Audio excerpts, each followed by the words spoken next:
Tiger fans, what's going on, guys? So, I want to start out this video by personally thanking everyone for a whole nother season of doing this. And, my channel, I gained probably like 40 or 50 subscribers this year. And it was a really good year for meeting a lot of new people that came to my channel. Uh, all the new subscribers, a lot more interaction this year. And this was probably one of the funnest seasons I've had doing these videos when it comes to interaction point with you guys, because it's one of my favorite things about doing this. This is why I came back to doing videos again for my second straight season after having years hiatus of inconsistent uploads, because I'll sometimes go back and watch old videos with my brother and I, just because I like seeing, what I thought about the team 10 years ago, and the fact that it exists on the internet and I can do that. I was watching what I thought about, the 2014 Tigers and the 2012 Tigers, and some of the videos my brother and I, when we were a lot younger. And it's just a cool thing to do. And, I constantly saw comments from people that still comment on my videos all these years later. And, just having that consistency and that interaction with you guys, it's been a fun year doing this, and I'm going to be back next year to do this for sure. 100% lock it in. I'll be back next year, so you guys can hear my rants about this team and everything else. This video is going to be the last video that I have a full week of games to talk about, and there's only 4 games left of the season. And if this was how the schedule would have been, no lockout, today would have been the last game of the year. But with the lockout, they added the extra games on to the last week of the season to get the whole 162 games in. And leave it to a team that damn near was going to lose 100 games. Leave it to a team that has been extremely inconsistent. Leave it to a team that was closing in on one of the worst records in the league to go out and absolutely play some of their best baseball since when they had one other 6-game winning streak this past year, and I want to say it was in June. Leave it to this team when the season's done, when they're playing for nothing, to go out and absolutely ball out. They are now 9-1 in their last 10. They went 5-1 in the homestand. They swept Chicago. They sweep KC. They take 2 of 3 from Minnesota. In that one game, they lost 7-0. Tigers are just adding on to the amounts of times they're getting shut out this year. They hold their franchise record now. I think they're at 22. But leave it to this team to finally ball out when it means absolutely nothing, when they're playing for nothing. And I think that's a big reason why the Tigers are now 9-1 in their last 10. They have, I think, the second best record over that time span, except to Cleveland, because Cleveland is extremely hot, and they basically put everyone behind them in division with their last 30 games, where they destroyed everyone. So leave it to this team to go out and play absolutely great baseball. And I'm not really going to touch on too much about everything that's going on. I guess what we could talk about for this past week: Miguel Cabrera, Scott Harris, and AJ Hinch have come out and said Miguel Cabrera is going to be a part of 2023. You guys know my thoughts and feelings on this. I'll reiterate a little bit. The Tigers could use that spot on the roster for so much more than a guy that they have to have, because let's face it, if he was making $15 million next year, today, or if he plays in the Mariners series, would have been his last game at Comerica Park ever, because he would have for sure been gone. You look at what the Angels did to Pujols, even though Pujols has had a nice resurgent year this year. Irregardless of that, he would have not been a Tiger next year. So the fact that he's owed so much money and he wasn't going to walk away from $32 million, and I think he sat down with Scott Harris because the Tigers finally had their first homestand since Harris took over as general manager, because the Tigers were playing at Baltimore when the hiring was announced.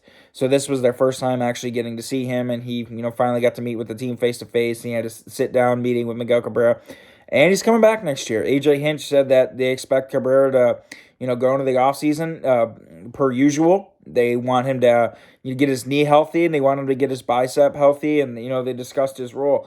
I think how it was going when Cabrera was hurt, really since July, where Cabrera plays once or twice a series, I think he understands that his playing time next year is going to be diminished. Yeah, he had that first half stretch where he hit 308, but it was such a weak 308. You know, bench guys are out hitting this guy for home runs now, whether it's Willie Castro or, Harold Castro. You got this guy that you're playing because of the money. He the best thing would have been is if he would have retired. He understands, and I think that Scott Harris and AJ Hinch made it clear that he's not going to get as many at bats next year. I would suspect that Cabrera probably plays in and take over 100 games next year. They play him a couple times a series, and they use him as a pinch hitter against left-handers. And one thing that Cabrera was very good at this year was hitting with runners in scoring position. He had the knack for the RBI with runners in scoring position, especially with two outs. Today was a perfect example. The Tigers capped off their 5-1 homestand with Cabrera getting an absolute clutch RBI for his last hit of the year at Comerica Park, his last basically game at Comerica Park this year, getting a clutch RBI. So he has had the knack for that, but I suspect next year, how it was since July when he was hurt, is going to be more of the same next year because they need to give that spot. First off, they need to keep Austin Meadows healthy next year. And I don't think that they're going to, with the injuries that he's had this year to his legs, plus the vertigo stuff, I think they're going to want to try to play it conservative with Austin Meadows next year. And they have enough outfielders, and they still might go out and sign another outfielder this offseason. So I think next year, AJ Hinch had said about Kerry Carpenter's defense. Oh, and Kerry Carpenter went on the 10-day IL as well with a back issue, so he's done for the year as well. Matt Manning was hurt this week as well, so he's done for the year. They placed him on the 6-day IL, so he's not going to pitch again. But AJ Hinch this past week on Power Alley on MLB Network Radio, I listen every week, he had said that the Tigers were pleasantly surprised about what kind of an outfielder Kerry Carpenter was. They said they're getting more out of him than they suspected. And a lot of it has to do with, one, how good Riley Green's been in the outfield and center field. Two, George Lombard. George Lombard is really an unsung hero. I mean, you look at some of the catches Victor Reyes made this past week, like the work he did with Willie Castro. Willie Castro doesn't take the best routes, but how good he was at cutting off the ball and getting it in and cutting runners down or whatnot like that. That's all George Lombard. And so they have gotten more out of Kerry Carpenter than they expected with the glove. So, you could have put Kerry Carpenter out there a few times a week next year if he earns a spot out of spring because he's not guaranteed. But you had a guy that hit as many home runs as he did in the plate appearances. You're looking at a guy that's, potential 25, 30 home runs if that translates to 500 at-bats. So I suspect that they would want to put Austin Meadows in the DH spot more next year. So that would cut into Miguel Cabrera's playing time as well. And if you're going to pick or choose one, I know Meadows didn't hit a single home run this year, and I know Meadows played in very few games, like he played in 30 or 32 games, but you still look, he had a couple of triples, he had a few doubles, he was leading the team in OPS when he went down. He would have definitely been their best hitter if you translate into 162 games this past year. He would have definitely been the best hitter on the team, extra base power-wise. So you got to keep him healthy, and I don't know how much outfield they're going to want him to play. So that's going to cut into Cabrera's at-bats, plus Kerry Carpenter, they're going to DH him, plus, Eric Haas has really shown that he's a viable option this year because he had another home run. The guy's hitting over 300 for the month, and so he's going to play some DH and catch days he's not catching. So it's going to be interesting next year and what they do and which way they go. And that'll be something we get into more in the offseason preview for the next. It's not going to be next week. Next week, I think what we're going to talk about is we're going to do, obviously, the last week, what happened with the Mariners.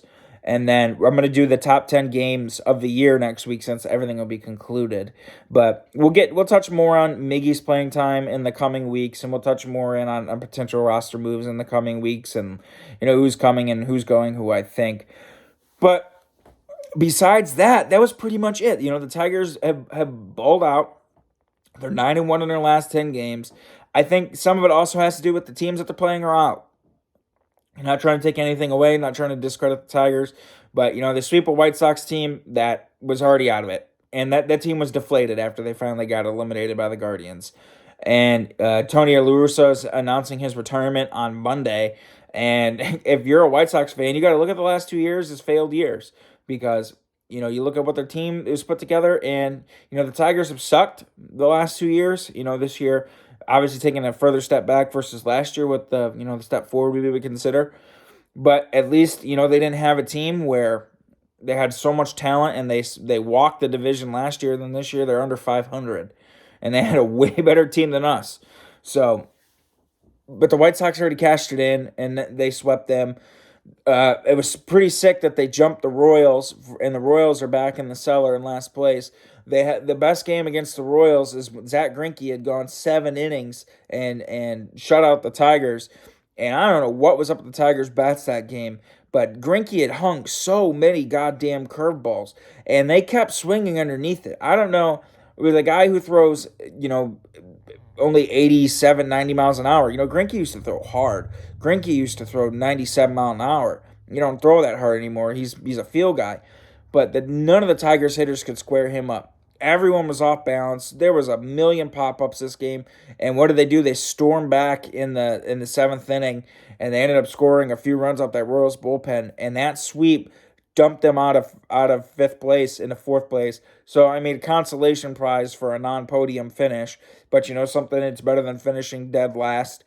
Uh, that can the Royals can keep that. I'll take a small moral victory. But the Royals aren't playing for anything, which helped contribute, to the Tigers winning the games they did. They get shut out game one of the Twin series and then win the next two. And the offense looked good. The offense has been very scrappy over this last 10 games as well. They've done what they needed to do to win games. They've won a lot of one-run games this past 10 games. They've only had really one laugher of a game where their offense scored a lot of runs. It's been a lot of good games. Alex Lang has pitched so well this month. He's been absolutely great out of the bullpen. Will Vest has covered a lot of innings because there was that game where Matt Manning got hurt where he had to come out. So you can't say enough good things about him. His ERA is going to be a little bit high because he's been giving up some runs. He had that home run off of Carlos Correa the other day, and when he had a spot start for Matt Manning, he gave up a run, but still, he did enough to keep them in the game, and he's been really good. And Chafin came out and got a save, and Gregory Soto had an appearance against the Royals where he came out and got it done in 10 pitches and knocked down a save. So it's been an all-around really good effort. Their defense has been really good all the way around. Javier Baez hasn't had any throwing errors where he's trying to hit the hot dog guy in the first row. So that's been really nice to see and some consistency over this last 10 games. It sucks that, like I said, it comes in a mop-up roll time where it doesn't count. And like I said, not trying to poo-poo the win streak and the 9-1 record over the last 10 games, but the White Sox aren't playing anything. They're already done. They're deflated. Royals suck just as bad as we do. And the Twins, they're under 500 as well. And Rocco Baldelli's wondering if it's his last year, as the Twins manager. And they really weren't playing for anything as well. Luis Ariz is trying to basically cockblock Aaron Judge, for the Triple Crown. That's about all they're playing for it as well. But neither here nor there. You play the games, and it goes down as W's, and the Tigers basically secured. They can't lose 100 games. They're playing really well to end the season. And, I think some of it has to do as well with Scott Harris, and they know change is coming, and they're trying to fight for roster spots next year, and they're trying to show, hey, we want to be here next year, and we think we're a part of this team's, next core for the future. I don't know. That remains to be seen. I think we'll touch on one more thing and end this. Spencer Torkelson, I love that kid so much, but man, his at-bats have been really bad again. Lots of pop-ups to first base. He's just late. And I think in the offseason, this upcoming offseason, I don't know if Torkelson needs to change his swing. You don't want to go and try to reinvent the wheel with some guys. A big thing is, and a lot of things that hurt players, is they go through and they try to completely revamp something when they're not having success. Some guys it works for. You look at JD Martinez, he was horrible with the Astros, never consistent. He goes and revamps his swing, changes his launch angle, and JD Martinez has been one of the best hitters since 2014, besides this year. But then you get other guys, like, it doesn't matter, a pitcher hitter like Dontrelle Willis. I remember when he first came up, he was absolutely dominant, and then they changed his delivery a little bit, and he was never the same. And some guys just never find it again. I was listening to a podcast with Sean Casey, and they were talking about Adam Dunn as a rookie and in the minors. He's a guy that hit 350, hardly struck out. They told him he needed to hit more home runs, so he changed his swing and never could get his swing back. And then all of a sudden he hit 50 home runs in a season, but he never could hit for average again. So I don't want Torkelson to reinvent the wheel, but there needs to be some kind of a crossroads here and some kind of a step forward, because when Torkelson came back up, his first hit or off the bat was a 105-mile-an-hour line out to center field. I'm okay with those kind of outs. I'm okay with the kind of contact. I'm okay with him driving the ball. But what we can't see is pop-ups to the first baseman every single time and pop-ups behind the catcher to the screen, because that means he's late, and that means he's underneath the ball. He's getting underneath it and shooting it up in the air. So I don't know if it's a swing path thing. I don't know if it's a mechanics thing where he doesn't really have like a leg kick or anything huge. I can remember Austin Jackson, perfect example. Lloyd McClendon screwed with Austin Jackson's front side hitting mechanics so much. Jackson came up, he was a leg kick guy.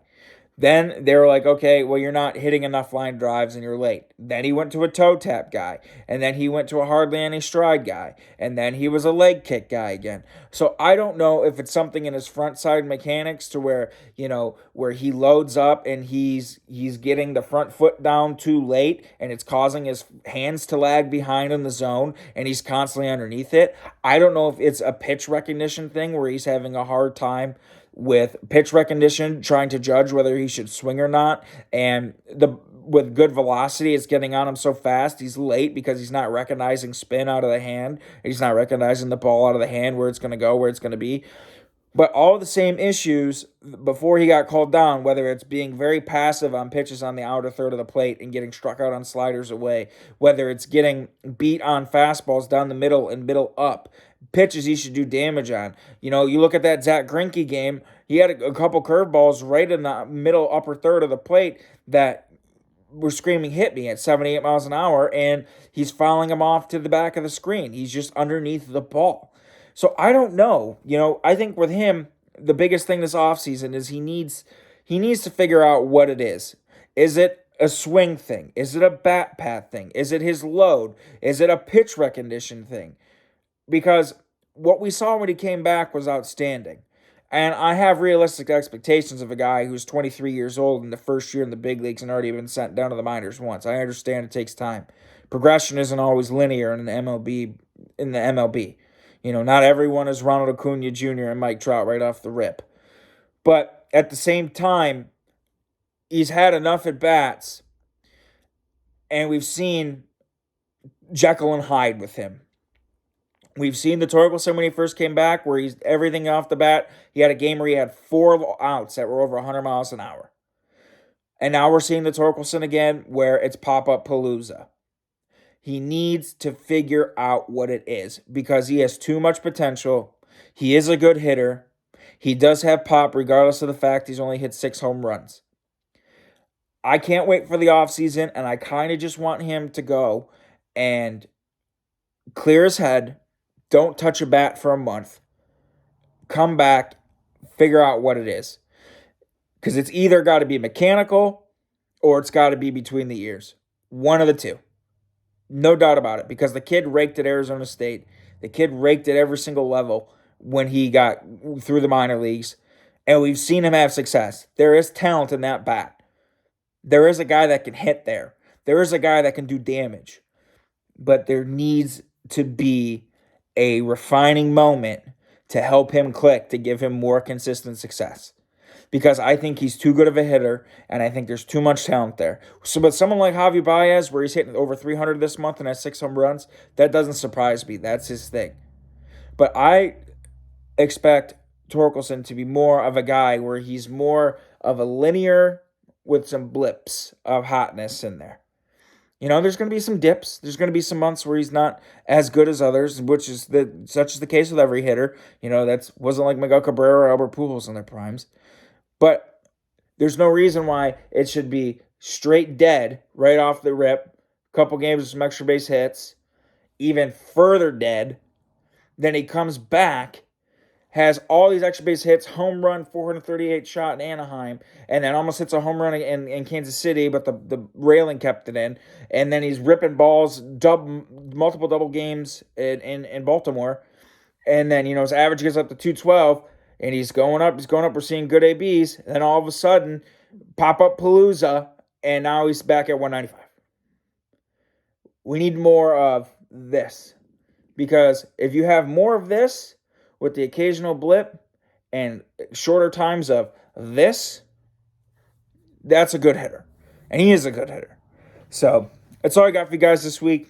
I rambled on a little bit too long about Spencer Torkelson, but it's just driving me crazy because there's so many people in this fan base that thinks he sucks, and there's so many people that thinks he's bad. I just want this kid to succeed, to prove them wrong, because I think he is a freaking really good player. Between the glove and the bat, I know it's in there. You don't have the kind of success that he's had at all these levels and what he did at Arizona State without being talented, without having some kind of talent. There is the guys that never get it all together, but I'm not willing to say that yet about Spencer Torkelson. It's too early. It's too soon. I think he needs this offseason. I think he's going to be really good next year. So that's all I got for you guys this week. I'll be back next week. We're going to do the Mariners recap and then the top 10 games of the Detroit Tigers 2022 season. With less than 70 wins, it won't be hard to pick. Have a good one, guys. Go Tigers.